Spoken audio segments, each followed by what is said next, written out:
Charles, like I mean, in your mind, like what is entrepreneurship? Like, what does that mean? What does it represent? Yeah, I mean, for me, it's been second nature because I had only a couple of jobs. Like in my teenage years, I think I started working at like 14, and then at 18, had a couple of jobs. I had three jobs at a time, right? So it was quite intense even then. And then I transitioned to entrepreneurship, which came very natural. Entrepreneurship is about one main thing. It's about money and profits, right? So for me, I was working at this golf club. I was making like $9 or $10 an hour, and I decided to buy some cards. Here I have some Pokemon and Magic cards. I'm still like a geek when it comes to this, but back then I would buy such things, or luxury items or golden watches, and I would resell them at a margin. I was like 17. So I bought the gold watch for 50, and I would resell it for $200 on a site that's called Kijiji. It's like the Craigslist of Canada, right? And then all of a sudden I'd make $150 in a couple of minutes. So you compare that equation to $10 an hour. I was making $150 an hour. So I was like, it makes a lot of sense that I'm not going to show up here anymore, and I'm going to go full time into this. And obviously that's very naive, right? Because there's tons of risks and rewards as well related to entrepreneurship. I think you need to be naive also to be an entrepreneur, because if you think of the consequences and the suffering, you're just never gonna get started, right? And like I said, we get used to that. Our brain, it adapts to the pain levels. Yeah. Entrepreneurship is about money. It's about profits, right? It's not like the woo woo stuff. Not most people, but there's a solid 20, if not 30 or 40% of entrepreneurs that are just in the game for vanity, just for the founder title, right? On the LinkedIn or the CEO title. But in reality, they're trust fund kids, like their parents are pretty much funding everything, and they're not moving a finger, and they like to sound smart. But to me, it's a lifestyle. Once you make the money, and I guess that's a nice transition in my life after I was an entrepreneur, that the second biggest transition was traveling and, well, getting a taste of the full world, like being a digital nomad. So for 5 years, I met my wife. That was also pretty life changing. I traveled the world because I was an entrepreneur. Was working from a distance. I had 250 plus employees back then with my agencies, and because that's usually from $150 watch to a big ass agencies like I did manage, but the money gave and the freedom, right, of not being stuck in an office, having a boss, or having a physical office with employees, that gave me freedom to Yeah. the life of my dreams. And even today, I still have the life of my dreams. So entrepreneurship and is equal to money, and money is equal to freedom. A good part of it. So that's what it is to me. Long answer short. Yeah. Let's go back to the selling of the watch thing. That your traditional buy low, sell high, right? Yeah. And I think it feels like you saw something there that maybe most people didn't see. I'm sure there's people you were working with at the golf course that they didn't see what you saw, right? That you saw an opportunity there. You saw this, you saw this, you saw this, and you were connecting the dots, right? And I think Yeah. it seems like you saw something there that was an opportunity. But how were you able to see that? Did you get Yeah. inspiration from, like, maybe a role model growing up, or what do you Yes. attribute your ability to see those different dots that could be connected? Well, my dad was an entrepreneur, and I had the luck to have a mentor. That mentor was quite wild, and maybe even too much, but without that first mentor, he was like this eccentric guy in the blockchain and AI in the 2016. And Hmm. um, that guy really marked me in good and bad ways, by the way. But I had the luxury of that. Yet, I think what I want people to understand from that is simplicity, entrepreneurship, money. Gold watch. Why? Because I liked watch. I bought these for myself, and I had the fancy gold watch, and that was a very nice watch back then, as a 17-year-old. And I was like, okay, others may want that as well. So it's like, let me buy it. And most of these people don't know how to use the internet. So that the hack here is that I had a little moat, So for people that don't know what a moat is people cannot reproduce it easily. So back then in 2012, people, believe it or not, they didn't really know how to buy shit on internet. So me, as an internet kid, I was always like a gamer, the top player at World of Warcraft and Call of Duty. It was natural to me to buy stuff online. So I bought stuff on AliExpress. I bought stuff on Invicta.com, which is where these watches came from. And these watches were only available online. You couldn't buy them physically. So my moat was very simple. I would just buy these watches online, have them shipped to my house, right? Which was a risk, by the way. Entrepreneurship is risk, right? For me, it was zero risk, by the way, because it's perception. For these people buying a watch online, the risk is there. For me, it's there because I know that how to do it, right? And that silly little risk was my margin. That's where I could sell that thing for 250 bucks, right? And last thing, if you check the competition online, back then it was really a gold plated watch, right? So the gold plated watch, the average price was like 500 bucks, 1,000. Invicta was a newcomer in the market. So I took advantage of that. You have a fancy, beautiful watch for 150 bucks. That cost me 50 in reality. And looking at it back then, I didn't even make these calculations. It was just like natural to me. I can explain it in a fancy entrepreneurial language today, but back then it was just like second nature. So I think it also comes with personality, right? Because I've always been a risk taker, and yeah, I have various traits to my personality that make me a very good entrepreneur, but very less good at other things, right?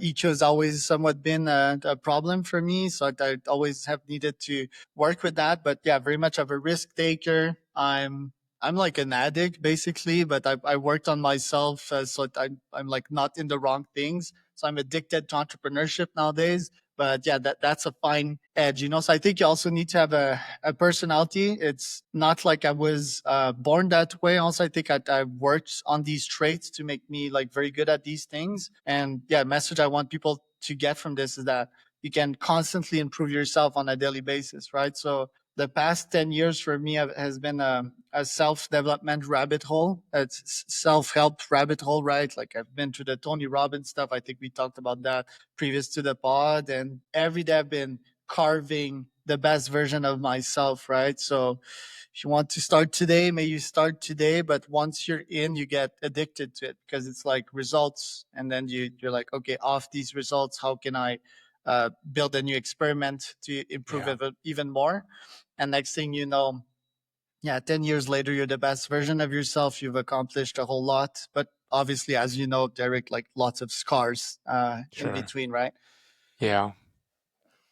So these folks, I'm thinking about our audience. A lot of these folks are either gainfully employed, but at some point, I mean, there's a lot of things going on here, right? This idea of job security for a long time, this idea of job security has always been where you have to make sure your skills are marketable and this and that, and climb the corporate ladder. But now I think this notion of job security is a bit elusive, and we don't really know what that means. And it's starting to transition to this idea of being able to connect the dots on your own as an entrepreneur, right?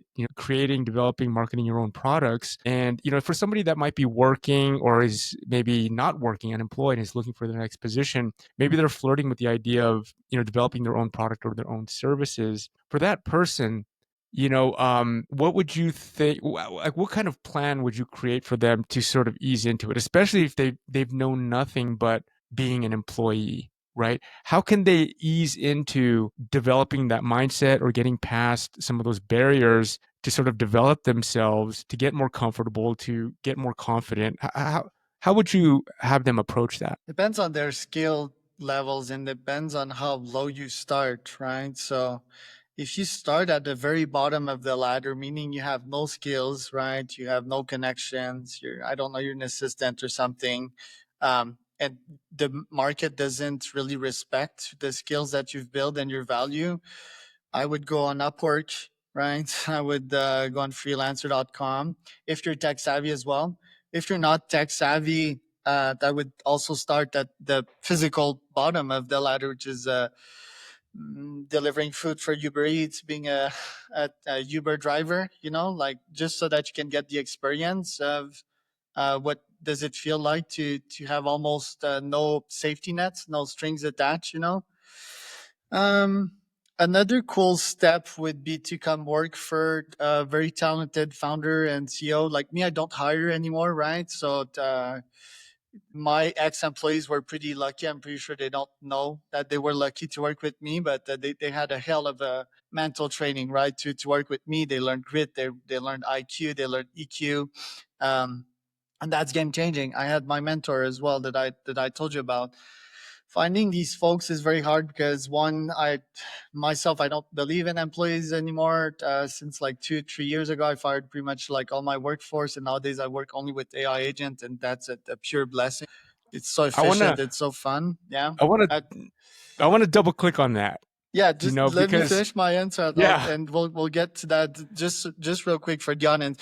If you're really talented, if you've already worked for a top founder, I mean, it, I shouldn't even be telling you that because you will want to launch your own business, right? Every people that shadowed, let's say Zuckerberg or Bezos, or a very ambitious and productive founder, they went to launch their own business.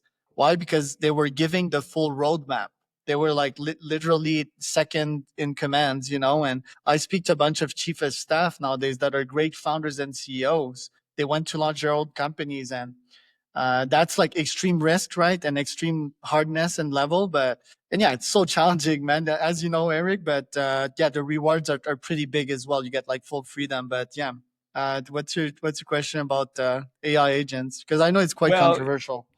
yeah, okay, so I want to double click on this because I think the world is going in this direction, and I think you're a little, you're quite advanced. You're bleeding edge, I want to say, and that's at least that's my impression. Yeah. So when you're saying that you don't hire employees anymore, can you talk me through kind of how you, at some point in the past, you were hiring employees, and then at some point you said, okay, I'm not hiring anymore, I and I heard work only with AI. Can tons. you talk me through that? Yes. So in total, I hired about 2,000 employees in my 10 years. I heavily tested that experiment, and I put full faith in it, right? That was me running agencies for at least 5 to 7 years before I said, fuck it, that's not working, that's not scaling. So, the Gino Wickman years of EO and outsource everything, I think these years Mhm. have started to have diminishing returns. So I'm still in the future on my end. So I'm not saying that my approach is yielding massive benefits at this stage, but I'm very early, right? And that will give me a distinct advantage. So,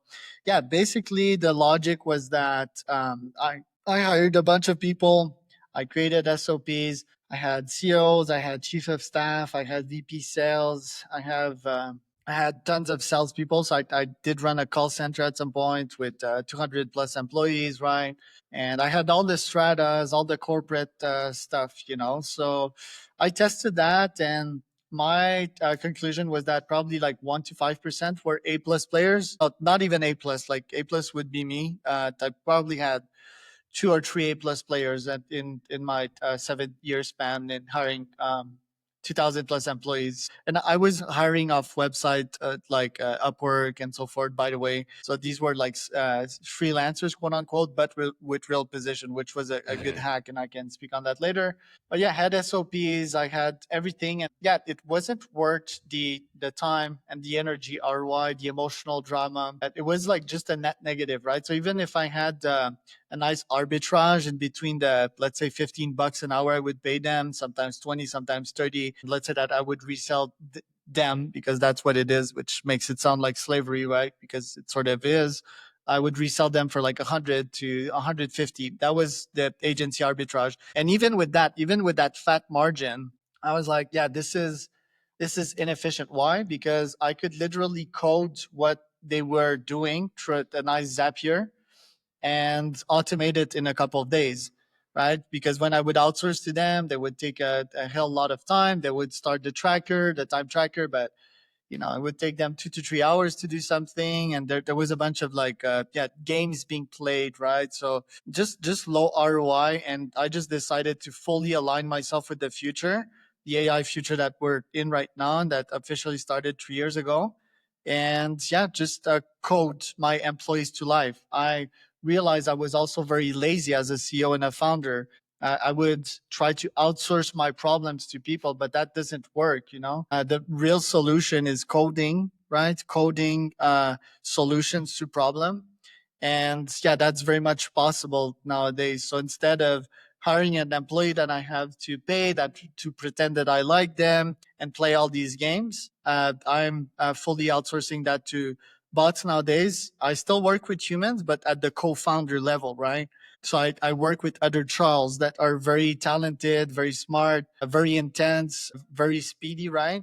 And I think that's also the future, by the way. I think everyone will eventually become entrepreneurs, and we're going to collaborate with other very smart folks with their own armies of AI agents. Yeah. Let's talk a little bit about that. So, in your mind, how is AI, over the past 2, 3 years, how is it making entrepreneurship more accessible, to folks? Yeah, it's quite simple. Is that you have an assistant in your browser, right? So entrepreneurship is really lonely, and it's about momentum. It's about building an addiction and to that serotonin system. So it's like I prompt the assistant that's in my browser, and obviously you build a business online from a computer, right? Like that's my first piece of advice. If it's not obvious, I think we entered that age. What 10 years ago, yeah, 10, 20 years ago. And then there was uh, working remotely, which is also an obvious one. Like don't meet with your clients physically, right? Like have a fully remote Yeah. business. Once you have that, that means you have a screen in front of your face, and that's your main tool to work, right? And once you have that screen, well, you have an AI agent that you can talk to. You can feed it screenshots. You can even call it, and you can build a business with it nowadays. So that's like life changing, because if you're like 11 p.m., you're like low motivation, well, you just tell that AI co-founder of yours that, yeah, I'm feeling this way, like how can I get out of that rut, how can I build some progress, feed some serotonin to my brain, and then it suggests you the next step, right? And off that, you build something, and then you feed it something, and then it leads you to a rabbit hole. And I think productivity or hyper productivity and building a very successful startup is about getting into very deep rabbit holes, right?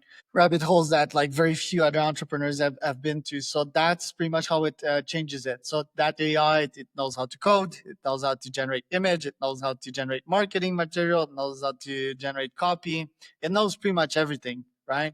And it's cheap. It's $20 a month. So it's very affordable. It's very scalable, right? And then once you feed it into spreadsheets like I do with Persona, that means hyperscale. That means like every single email that I send are hyper personalized by a cold email, that is, not via my newsletter.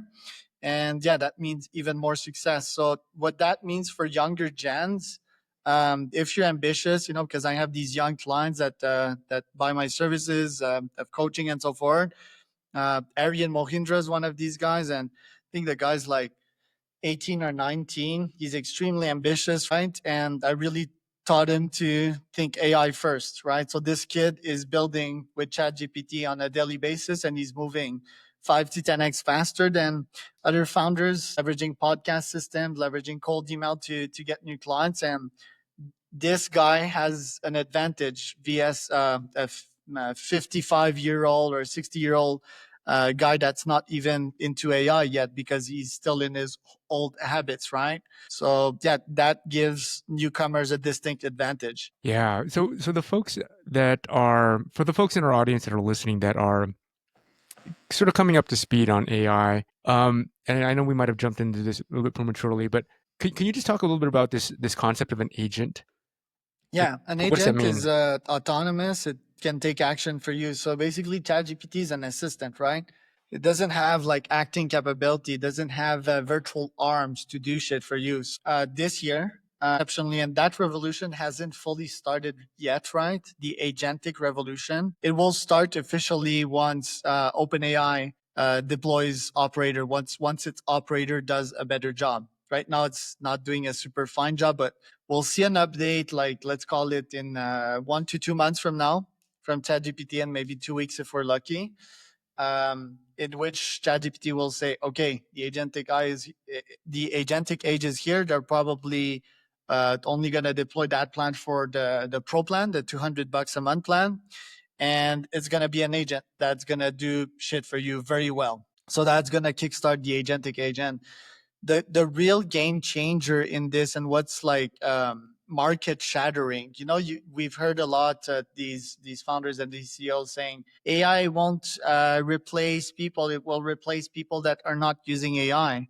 Well, that's total bullshit. In the agentic age, agents will replace the fuck out of humans, I will tell you that. Like it will replace yeah, it will slash at least like 80% of the market in a couple of years, which is very scary, right? Why?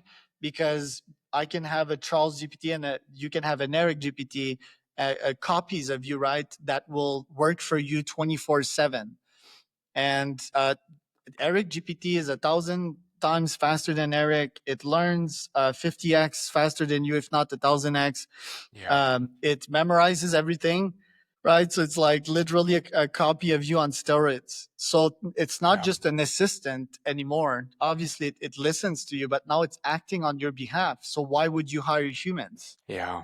Yeah, you hit the nail on the head there, Charles. Like, part of this is, with this podcast is me trying to be an advocate for sort of public service announcement. Um, Sometimes that borders on being a fear monger, and in some ways, the fear is real because the times are changing very quickly. And based on what you've seen with AI, based on what I've seen with AI, it's becoming more and more capable. I mean, I even look at sort of myself. I mean, the example that you gave, I have a digital twin. It has access to all my podcasts, has access to all my knowledge base stuff, and already it has access to stuff that I cannot provide. I have this stuff in my brain, but I can't access my brain faster than it can access its knowledge base. So already it's beating me, Right. right? I have to access it to know what's in my brain. Yes. It's getting to that point. It's only going to get better, right? And so, and obviously, I'm just one person. A digital twin of me or digital twin of you that can scale. That can serve 1,000 people concurrently at one time, right? Yeah. Like, One for so I marketing, I one can for only serve one hiring. person at one time, right? So it's for the folks out there that are hesitant about or even questioning. Please, please, please start playing with ChatGPT. Start Yes. familiarizing with AI. You have to exercise that muscle. And I think maybe, Charles, I'd love for you to speak on this a little bit. But what is that muscle that needs to be exercised that we have not been exercising as professionals over the past 20 years? Right. Right? What is Well, that muscle? first, you still have an edge as a human, because your brain is extremely energy efficient, right? And that intuition, when you just know stuff, you can't explain why. That's like the human superpower. But guess what? ChatGPT has some of that too, right? You're like, sometimes, how the fuck did it knew that? That's really impressive. Well, so that's like AI intuition, or whatever you want to call it. But I still think that we can hone on that superpower. For example, this morning I had a client call and I was like, 50% of your leads are coming from there and 50% are coming from there, right? And how did I know it? I don't really know, but my brain computed all of that in the background and gave them the exact answer. And it ends up that it was true. And you probably have that too, and ultimately that's a major edge to have as a consultant. Like, if you can fine tune that intuition through biohacking, through recovery, through learning the right stuff, right, to going on long walks, for example, I think that nurtures the intuition. So yeah, to your question of like what founder of the future that AI first looks like, I think it's an orchestrator. Always have problems mentioning that word, but orchestrator, so you have like your full team. You're in touch with this quote unquote reality, right? You know what reality is. An AI, it's not really knowledgeable about that reality yet, right?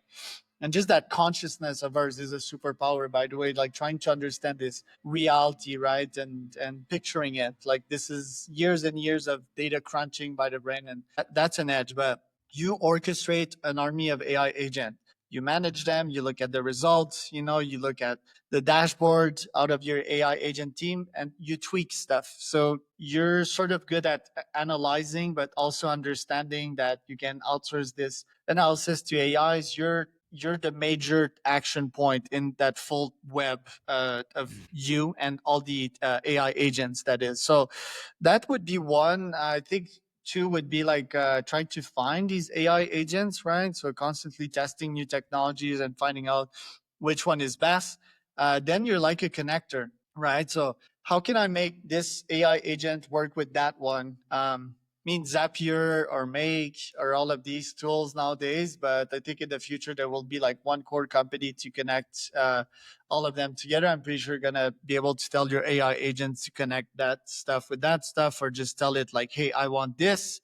Can you create it for me?" So I guess conviction about your own intuition as well, like crunching data and be like firm about what you want and your goals, and most importantly, clarity, right? So there's also a word that's been floating around a lot in my podcast, which is taste. You know, having taste. Taste is like again crunching a lot of data and just knowing what's good, which is also intuition, sort of. And But how do you intuition. get that clarity on things? I think it's talking to a lot of people. A podcast is a good tool for that. I think it's being skeptical, you know, and science based. Nowadays, science is under attack, you know, especially in the US. So it's about testing out stuff and objectively saying, okay, this is working, this is not working. And intuition is really good at that sometimes because even the data will tell you something, but in reality, it's something way more obvious, right?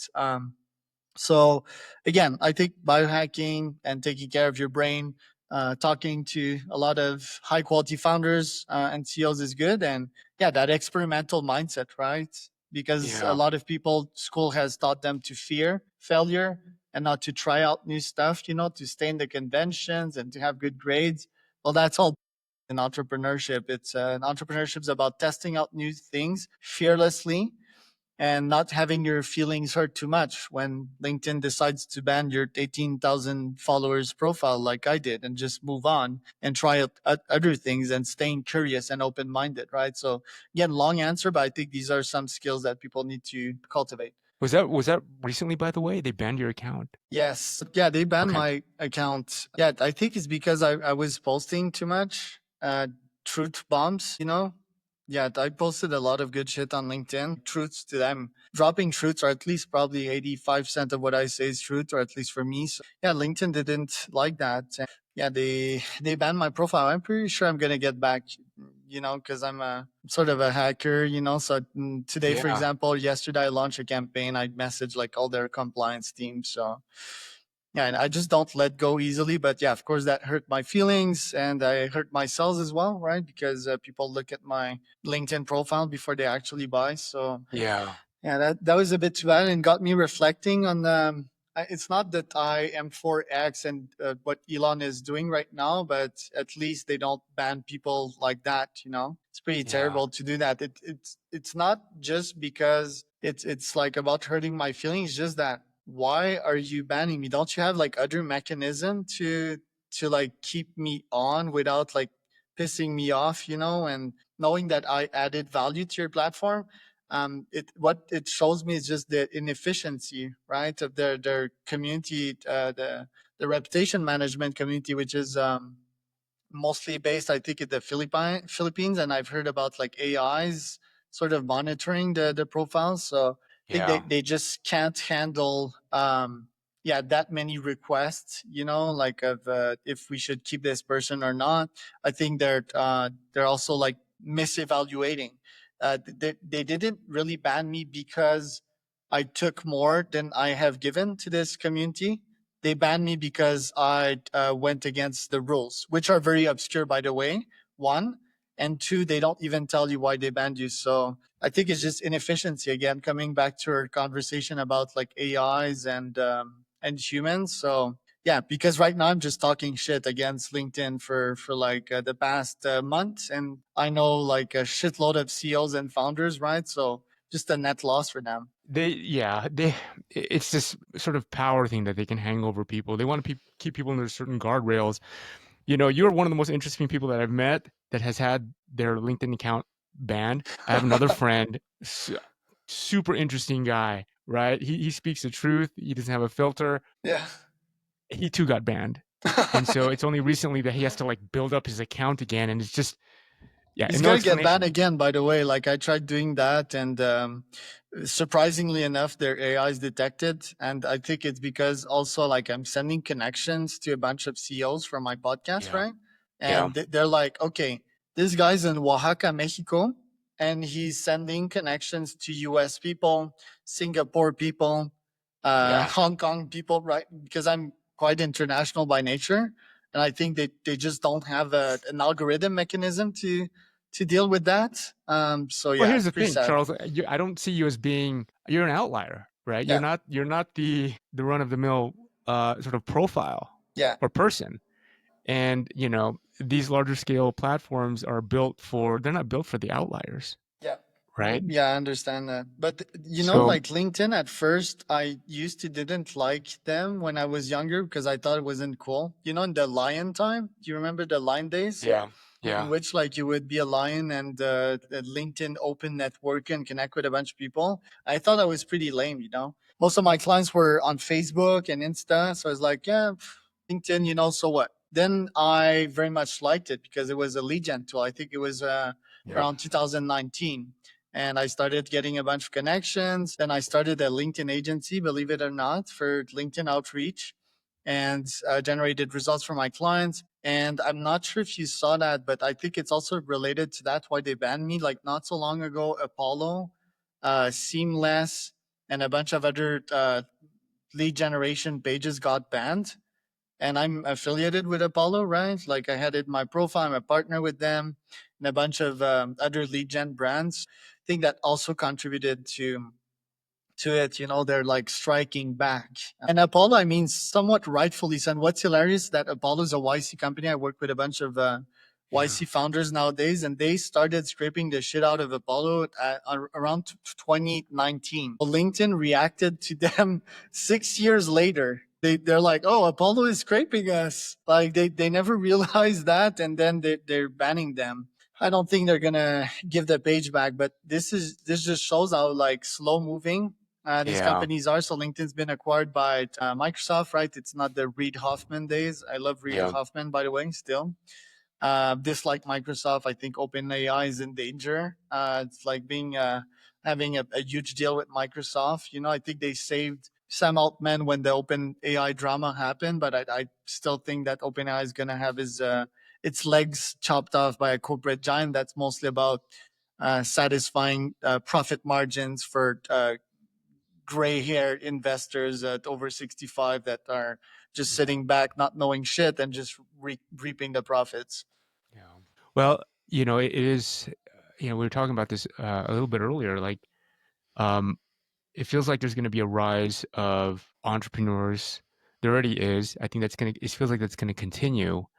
It feels like there's a long tail of market need, niches, and demand, Yeah. and you can have a one person company with multitude of AI agents, comprising the team and being able to deliver a meaningful niche service or product now for that long tail. And it feels like that's the direction that it's going. And it feels like, you're providing a great service in terms of helping these folks uh, sort of access entrepreneurship more effectively, right? Right. And At so, least it's my social mission. One quick low hanging fruit yeah, I want to give to these folks. By the way, I don't think about that social mission much. Like I used to be like Mister Save the World, make a world a better place, but I realized that was a bit bullshitty, right? But just to come back on Aryan Mohindra, right? Like my youngest student, he's launching his podcast. I think that's a great way to do when you're starting a company. Why? Because you speak to your ICP constantly, right? So yeah, just like you're doing right now, and you're not only exponentially growing your brain because it's the best way to learn, not read books, right? I don't read books anymore. I interview people on podcasts and I chat with ChatGPT at night about custom stuff that I want to learn. You're creating a human connection right now. And this human connection, it has a window of maybe like 1, 2 years with the deep fakes that are coming, right? We won't even know mhm, if a podcast is real in the next couple of years. So this time window right now, it's like the best time ever to launch a podcast, interview your ICP, ask them questions, right? Build your product off that and send them custom emails after that to close them into clients. So I think if anyone's listening to that, I mean, I suggested a bunch of odd paths when you asked me that question, but I think the easiest low hanging fruit to start an online business is starting a podcast. yeah. I started this podcast almost a year ago, and it just came out of this need to like get to know people and sharing Amazing. my conversations with others, right? And so it's not easy, but it's a tremendous learning opportunity for me, and it continues to be, as well as a networking opportunity, right? So, Charles, I guess any sort of last minute advice or insight or inspiration for our audience out there that's trying to navigate this turbulent time in reality right now. Is this my Tony Robbins moment? Yeah. Should I talk like that and do the harm push or something? No, I mean, to me, it's not really like Tony Robbins rah rah type of stuff. By the way, I went seeing Tony 1 year ago. Was okay. It's more about the facts, right? Like right now, AI is growing 1,000 times faster than your brain on a daily basis. So, and that's like a fact, like there's these server farms out there, okay, with 10,000 servers that are functioning better than your brain. And these things are constantly rolling and improving on a daily basis, right? So progress is pretty exponential nowadays. So what that means is that if you're young and you're listening to this, or if you still have a job, like this shit is coming for you. There's no other way around it. So what can you do at this stage? You can either numb yourself with TikTok and Netflix and porn and ice cream, or you can see the reality as it is and start on the self improvement journey. Start a business, right? Is the number one way to get there. It will be hard. You may have a 10% chance of success, but with AI and keeping your job, your odds of success are 0%. So what do you choose? The equation to me is quite simple. And I've reversed that question in my head for 5, 10 years now. I've been thinking of AI before it was cool. Shua Bengio is a godfather of AI. He's from Montreal. So I've been reading his book since 10 years, around the time I started my companies. And yeah, I'm pretty sure that's where the market is going. I've also did the test humans vs AI, let go my full team, so that's a pretty clean experiment. And I talked to a bunch of YC founders on a daily basis, which are the best founders on this planet Earth. And they have the exact same discourse as I do. They're not about that AI will amplify humans bullshit. They're like AI will replace the fuck out of humans. So who do you listen to? A bunch of CEOs that are lying to themselves. I interview a bunch of them on my podcast. Most people are either not knowledgeable about AI or super biased, right? They're hiring a bunch of humans and they don't want to let them go for whatever reason. They're in their comfort zone, right? But once OpenAI deploys the operators update, you're gonna see, like shit's gonna be moving pretty fast. So launch a business, stay solo. You don't even need a co-founder. ChatGPT can be your co-founder, and launch a podcast. Interview people, get knowledgeable quick, and suffer. Learn how to enjoy pain, right? Like half marathons, pretty good prescription for that, or any physical activity, right? And yep, see what you get. Analyze results on a daily basis. Remove your ego out of the equation, and try to improve off that. So that's my final Tony Robbins prescription. I love it, Charles. I love it. Thank you for chatting with me today. How can the audience connect with you? CharlesCormier.com. I'm not banned off the internet yet. Awesome, Charles. We'll put those in the show notes. Thanks, Charles, for joining us today. And I want to have this conversation, and I want to build on this conversation again, and talk with you again at some point, and we'll see where we're at, and if some of our predictions here are true, and it'll be exciting to kind of see how that unfolds, Yep. and we'll go from there. Thank you, everyone. Take care.